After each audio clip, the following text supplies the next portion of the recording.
출애굽기 19장 1에서 25절 말씀입니다. 19장. 이스라엘 자손이 애굽 땅을 떠난 지 3개월이 되던 날 그들이 시내 광야에 이르니라. 그들이 르비딤을 떠나 시내 광야에 이르러 그 광야에 장막을 치되 이스라엘이 거기 산 앞에 장막을 치니라. 모세가 하나님 앞에 올라가니 여호와께서 산에서 그를 불러 말씀하시되 너는 이같이 야곱의 집에 말하고 이스라엘 자손들에게 말하라. 내가 애굽 사람에게 어떻게 행하였음과 내가 어떻게 독수리 날개로 너희를 넘어 내게로 인도하였음을 너희가 보았느니라.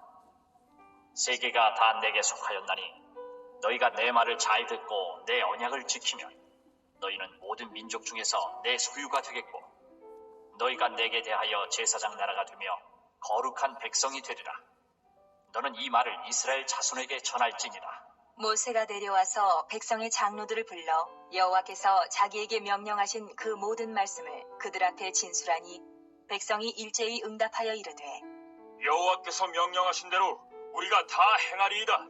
모세가 백성의 말을 여호와께 전하매 여호와께 사랑하는 형제 여러분, 7월 5일 화요일 저녁 묵상에 오신 것을 환영합니다. 이스라엘이 출애굽한 지 3개월째에 드디어 시내산에 도착해서 산 아래에 진을 쳤습니다. 시내산은 여기에 있습니다. 네, 여기요. 이 산에서 하나님을 예배하게 될 것이라고 미리 말씀하신 것이 있었기 때문에 모세가 하나님을 만나러 산 위에 올라갔습니다. 언제 어떤 예언인지 확인할게요. 출애굽기 3장 10에서 12절 말씀. 이제 내가 너를 바로에게 보내어 너에게 내 백성 이스라엘 자손을 애굽에서 인도하여 내게 하리라. 모세가 하나님께 아뢰되 내가 누구이기에 바로에게 가며 이스라엘 자손을 애굽에서 인도하여 내리이까? 하나님이 이르시되 내가 반드시 너와 함께 있으리라. 네가 그 백성을 애굽에서 인도하여 낸 후에 너희가 이 산에서 하나님을 섬기리니 이것이 내가 너를 보낸 증거니라. 하나님께서 모세에게 출애굽의 지도자 사명을 주실 때 모세가 사명받은 자로서의 자기 증거를 하나님께 물었었죠. 대통령이 대사를 임명하는 것이라면 발령장이라도 있을 텐데 하나님께서 모세를 보내시는 증거가 무엇인가로 나타나야 할 것 아니냐, 그런 뜻이죠. 그 물음에 하나님의 대답은 미래의 언약식을 증거로 내세우셨습니다. 석 달 후에 있을 사건을 통해서 모세의 절대적 지위와 역할을 증명해 주겠노라는 뜻입니다. 성경은 믿음의 원리대로 되는 것입니다. 그렇게 말씀하신 대로 드디어 그 시내산에 도착했고 산 꼭대기에 오른 모세에게 하나님이 말씀하십니다. 3절. 모세가 하나님 앞에 올라가니 여호와께서 산에서 그를 불러 말씀하시되 너는 이같이 야곱의 집에 말하고 이스라엘 자손들에게 말하라. 내가 애굽 사람에게 어떻게 행하였음과 내가 어떻게 독수리 날개로 너희를 업어 내게로 인도하였음을 너희가 보았느니라. 네, 심판과 구원을 이루는 나 여호와를 너희가 지난 몇 달 동안 체험했잖냐? 바로 그 심판주 구원주인 내가 프로포즈를 한다 이겁니다. 하나님이 이스라엘에게 우리 언약을 맺자고 프로포즈 하십니다. 마치 여자에게 청혼을 하는 남자처럼 모세를 중보자로 부르시고 메시지를 전달하라고 하시는 것입니다. 5, 6절. 세계가 다 내게 속하였나니 너희가 내 말을 잘 듣고 내 언약을 지키면 너희는 모든 민족 중에서 내 소유가 되겠고 너희가 내게 대하여 제사장 나라가 되며 거룩한 백성이 되리라. 너는 이 말을 이스라엘 자손에게 전할지니라. 남자가 청혼을 할 때에 여자에게 자기의 능력과 소유를 보여주며 합당한 남편감으로 자기 증명을 하듯이 하나님도 자기 소유를 말씀하십니다. 세계가 다 내게 속하였나니. 창조주 하나님이시므로 하나님 손안에 없는 것이 없죠. 그런데 이스라엘이 하나님과 언약을 맺어서 지키면 내 소유가 된다고 하나님의 소유가 된다고 하십니다. 이때의 내 소유, 세계가 다 내게 속하였다 할 때의 소유 개념과 이때의 내 소유 개념은 좀 다릅니다. 내 소유는 매우 귀중한 보배라는 의미입니다. 휴지 한 장이라도 내 것이고 다이아몬드도 내 것이라고 똑같이 내 것이라고 하지만 소중히 여기는 정도가 천지 차이인 것처럼 온 세상 민족들이 다 하나님 손 안에 있지만 특별히 이스라엘만큼은 다이아몬드처럼 귀한 보석처럼 아끼며 사랑할 대상으로 언약 관계를 맺고 싶다. 어쩔래? 나하고 언약 체결할래? 이러신 거죠. 언약 체결을 하면 이스라엘은 어떤 존재가 되냐면 하나님의 소유, 그리고 제사장, 나라, 거룩한 백성이 됩니다. 조건과 결과가 있죠. 조건은 하나님의 말씀을 잘 듣고 하나님의 언약을 지키면, 결과는 하나님의 소속이고 제사장 나라이고 거룩한 백성이 되는 것입니다. 제사장 나라, 즉 온 세상에 하나님을 증거하고 예배를 주관하는 나라가 될 것이다. 거룩한 백성, 죄로부터 구분된 백성이 될 것이다 라는 것입니다. 너무나 영광스럽고 존귀한 백성으로 삼겠다는 것입니다. 어떻게 하면요? 언약을 맺으면, 하나님의 말씀을 잘 듣고 언약을 지키면입니다. 여러분, 구원이란 바로 이렇게 언약을 맺는 것입니다.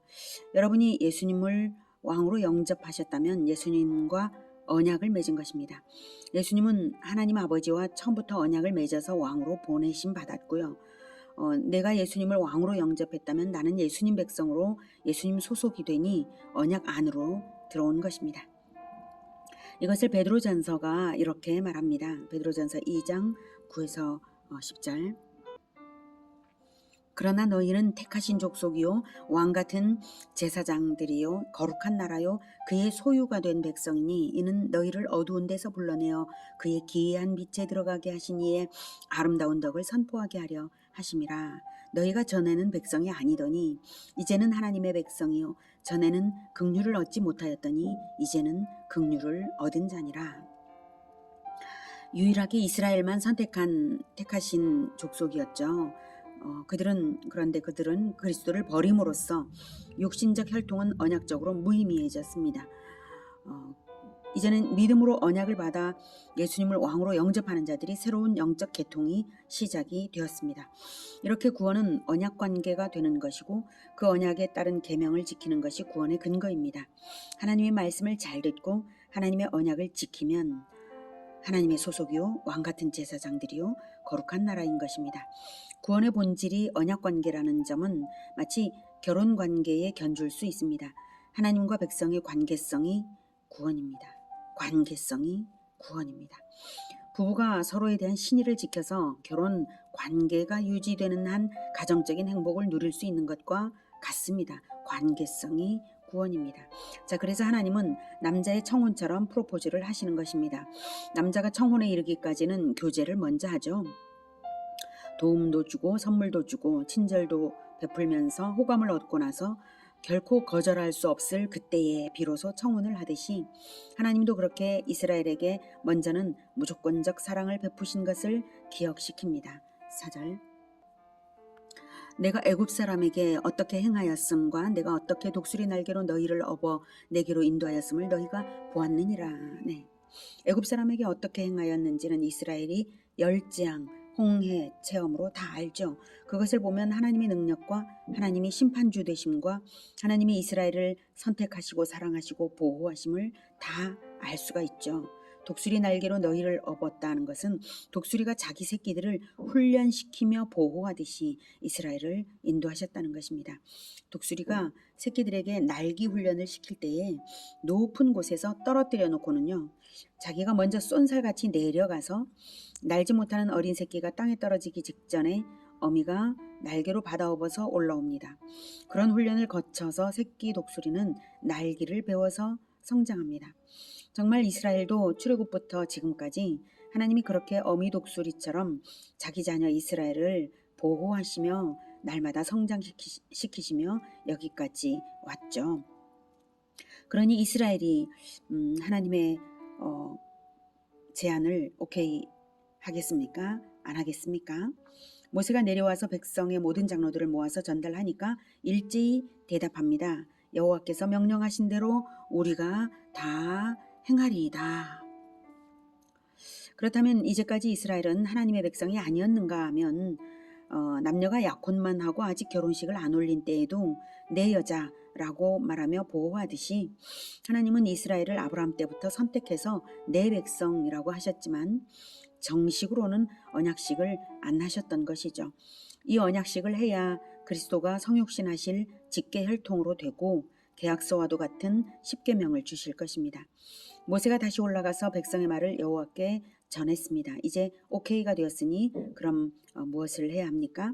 청혼이 오케이가 되면 그 다음은 결혼식을 준비하는 것처럼 하나님이 언약식을 준비시키십니다. 9절. 그래서 모세에게 이르시되 내가 빽빽한 구름 가운데서 내게 임함은 내가 너와 말하는 것을 백성들이 듣게 하며 또한 너를 영영히 믿게 하려 함이니라. 모세가 백성의 말을 여호와께 아뢰었으므로 여호와께서 모세에게 이르시되 너는 백성에게로 가서 오늘과 내일 그들을 성결하게 하며 그들에게 옷을 빨게 하고 준비하게 하여 셋째 날을 기다리게 하라. 이는 셋째 날에 나 여호와가 온 백성의 목전에서 시내산에 강림할 것임이니 너는 백성을 위하여 주위의 경계를 정하고 이르기를 너희는 삼가 산에 오르거나 그 경계를 침범하지 말지니 산을 침범하는 자는 반드시 죽임을 당할 것이라. 그런 자에게는 손을 대지 말고 돌로 쳐 죽이거나 화살로 쏘아 죽여야 하리니 짐승이나 사람을 막론하고 살아남지 못하리라 하고 나팔을 길게 불거든 산 앞에 이를 것이니라 하라. 네, 하나님과의 언약식은 대충 할 수가 없는 일이죠. 그래서 셋째 날에 할 건데요. 몸과 마음을 성결하게 하라. 옷도 빨아입어라. 그런 태도 나타내라. 그래도 너희들은 죄인이니 나에게 가까이 오지 못하도록 주위에 경계를 치라. 경계 너머로 들어오면 반드시 죽임을 당한다. 절대 들어오지 못하게 준비시켜라. 셋째 날에는 천사들의 나팔 소리가 길게 울려 퍼지면 산 앞에 나오라고 해라. 그때 내가 백성들 눈앞에서 시내산에 강림할 것이다 하십니다. 그런데 중요한 것은 눈앞에서 강림하신다는데요. 9절에 보면 빽빽한 구름 가운데서 임하시겠다고 하십니다. 여호와께서 모세에게 이르시되 내가 빽빽한 구름 가운데서 내게 임함은 내가 너와 말하는 것을 백성들이 듣게 하며 또한 너를 영영히 믿게 하려 함이니라. 이렇게 말씀하셨어요. 빽빽한 구름 가운데 임하시는 이유는 오직 말씀을 통해 믿게 하시는 것입니다. 보이는 것으로가 아니라 말씀으로 하나님을 믿으라 이거고요. 오직 택하신 중보자 즉 그리스도를 통해 하나님을 알게 하시는 것입니다. 모세만 올라오도록 부르시고 모세와만 말씀하셨죠. 이 두 가지 이유 때문에 빽빽한 구름 가운데 임하겠다 하셨습니다. 자, 어떻습니까? 우리가 오직 말씀을 통해서 하나님을 알고요. 오직 그리스도를 통해서 구원받는 것과 원리가 동일하지 않습니까? 우리가 믿어야 할 대상이 모세가 아니라 예수님인데 왜 하나님이 너를 영영히 믿게 하려 한다 라고 말씀하셨는가 하면 모세는 그리스도의 예표이기 때문입니다. 그 당시에는 모세가 그리스도 대신입니다. 모세의 사역은 그리스도를 통해서 완성되는 것이죠. 그래서 훗날 예수님과 모세의 만남 사건에서도 너희는 그리스도의 말을 들으라고 하나님께서 강조하시죠. 변화산 사건 말입니다. 확인하겠습니다. 마태복음 17장 1에서 5절 2절부터 볼게요. 그들 앞에서 변형되사 그 얼굴이 해같이 빛나며 옷이 빛과 같이 휘어졌더라. 그때 모세와 엘리야가 예수와 더불어 말하는 것이 그들에게 보이거늘 베드로가 예수께 여쭈어 이르되 주여 우리가 여기 있는 것이 좋사오니 만일 주께서 원하시면 내가 여기서 초막셋을 줄 때 하나는 주님을 위하여 하나는 모세를 위하여 하나는 엘리야를 위하여 하리이다. 말할 때에 호련히 빛난 구름이 그들을 덮으며 구름 속에서 소리가 나서 이르시되 이는 내 사랑하는 아들이요 내 기뻐하는 자니 너희는 그의 말을 들으라 하시는지라. 너희는 그의 말을 들으라 하시는지라. 십자가를 지실 날이 다가오는 어느 날이었죠. 변화산에서 예수님에게 모세와 엘리야가 나타나 십자가 사역에 대해서 대화한 장면입니다. 모세와 엘리야로 대표되는 구약의 율법과 선지자 사역이 그리스도를 통해 완성되는 것이어서 이렇게 나타났습니다. 변화산에서도 구름으로 덮고 하신 말씀이 너희는 그의 말을 들으라 하셨지 않습니까? 제자들이 예수님의 말을 주의하지 않고 눈에 보이는 현상에만 휘둥그레져서 초막셋을 짓겠다느니 하는 엉뚱한 제안을 하니까 그렇습니다. 눈에 보이는 것 때문에 눈에 보이는 것을 남기고 싶어서 이렇게 하니까 그거 아니다. 너희는 그의 말을 들으라. 자, 그러니 하나님의 강림 방법을 통해서 빽빽한 구름, 그 강림 방법을 통해서 하나님이 강조하시는 것이 무엇입니까? 빽빽한 구름 속에서 모세를 통해서만 말씀으로만 강림하시는 그 방법이 무엇을 깨닫게 하나요? 바로 오직 예수, 오직 성경입니다. 우리의 구원은 오직 예수 따라, 오직 성경 따라 실천, 이것이 기본이고 이것이 전부입니다. 그 어떤 천사를 따를 것도 아니고 그 무슨 다른 전통을 따를 것도 아니다 이것입니다. 교회를 다니는데도 신앙생활이 엉뚱하게 된다면 성경을 제대로 안 배우기 때문에 예수님을 몰라서 성경 안 배우면 예수님 모릅니다. 그래서 그런 것입니다. 성경 배우고 오직 예수 따라 오직 성경대로 살아가시기를 기원합니다. 16절 14절부터죠.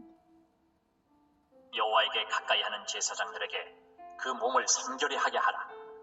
나 여호와가 그들을 칠까 하노라. 모세가 여호와께 아뢰되 주께서 우리에게 명령하여 이르시기를 산 주위에 경계를 세워 산을 거룩하게 하라 하셨사온즉 백성이 시내 산에 오르지 못하리이다. 여호와께서 그에게 이르시되 가라. 너는 내려가서 아론과 함께 올라오고 제사장들과 백성에게는 경계를 넘어 나 여호와에게로 올라오지 못하게 하라. 내가 그들을 칠까 하노라. 모세가 백성에게 내려가서 그들에게 알리니라. 19장 모세가 산에서 내려와 백성에게 이르러 백성을 성결하게 하니 그들이 자기 옷을 빨더라. 모세가 백성에게 이르되 준비하여 셋째 날을 기다리고 여인을 가까이 하지 말라 하니라. 셋째 날 아침에 우레와 번개와 빽빽한 구름이 산 위에 있고 나팔 소리가 매우 크게 들리니 진중에 있는 모든 백성이 다 떨더라. 모세가 하나님을 맞으려고 백성을 거느리고 진에서 나오매 그들이 산 기슭에 서 있는데 시내산에 연기가 자욱하니 여호와께서 불 가운데서 거기 강림하심이라. 그 연기가 옹기가마 연기같이 떠오르고 온 산이 크게 진동하며 나팔 소리가 점점 커질 때에 모세가 말한즉 하나님이 음성으로 대답하시더라. 여호와께서 시내산 곧 그 산 꼭대기에 강림하시고 모세를 그리로 부르시니 모세가 올라가매 여호와께서 모세에게 이르시되 내려가서 백성을 경고하라. 백성이 밀고 들어와 나 여호와에게로 와서 보려고 하다가 많이 죽을까 하노라. 또 여호와에게 가까이 하는 제사장들에게 그 몸을 성결히 하게 하라. 나 여호와가 그들을 칠까 하노라.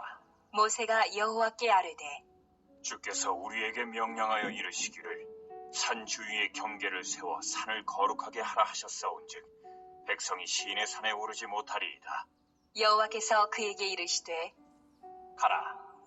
너는 내려가서 아론과 함께 올라오고 제사장들과 백성에게는 경계를 넘어 나 여호와에게로 올라오지 못하게 하라. 내가 그들을 칠까 하노라. 모세가 백성에게 내려가서 그들에게 알리니라. 시내산에서 하나님과 이스라엘 사이의 언약식이 드디어 시작이 될 건데요. 모세가 전하는 대로 이스라엘은 옷을 빨고 경건하게 셋째 날을 기다렸고요. 셋째 날이려 산 아래 경계선 밖에 모였습니다. 이제 하나님이 강림하시고 백성과 언약식을 진행할 건데요. 그 언약식은 출애굽기 24장까지 이어집니다. 오늘 장면은 강림하시는 건데 자, 강림 현장을 이제 보면 우레와 16절에 보면 우레와 번개와 그리고 빽빽한 구름과 나팔 소리 가운데에 불로 임하시고 산이 진동하였습니다. 18절에 보면 산이 온 산이 크게 진동했죠.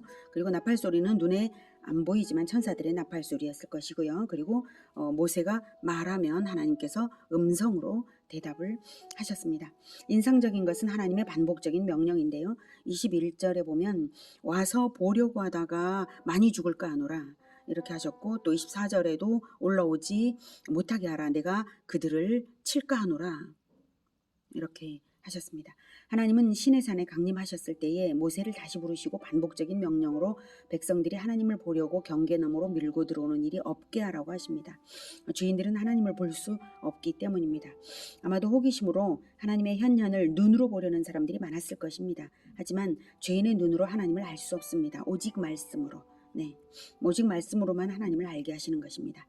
사람의 감각으로 하나님을 아는 것이 아니라 오직 말씀을 들어서 오직 그리스도의 실천을 본받아서 하나님을 아는 것입니다. 그래서 시각적으로 본 것으로 하나님을 아는 채 하지 못하게 하시는 것입니다. 모세 이외에는 절대로 허락되지 않았습니다.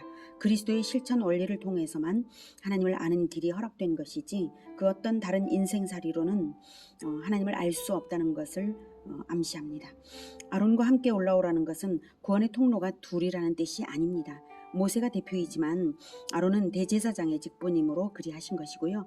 예수 그리스도에게서는 왕과 제사장의 직분이 통합됩니다. 아론의 후손 대제사장들이 하나님을 배신해서 하나님의 아들을 죽였으니까요. 아론의 후손은 결국 심판당하지만 신약의 참된 성도는 오히려 그리스도 안에서 왕같은 제사장으로 부르심을 받습니다. 오직 모세, 오직 말씀으로 이스라엘은 하나님을 만납니다. 오직 그리스도, 오직 성경으로 우리는 하나님을 만납니다.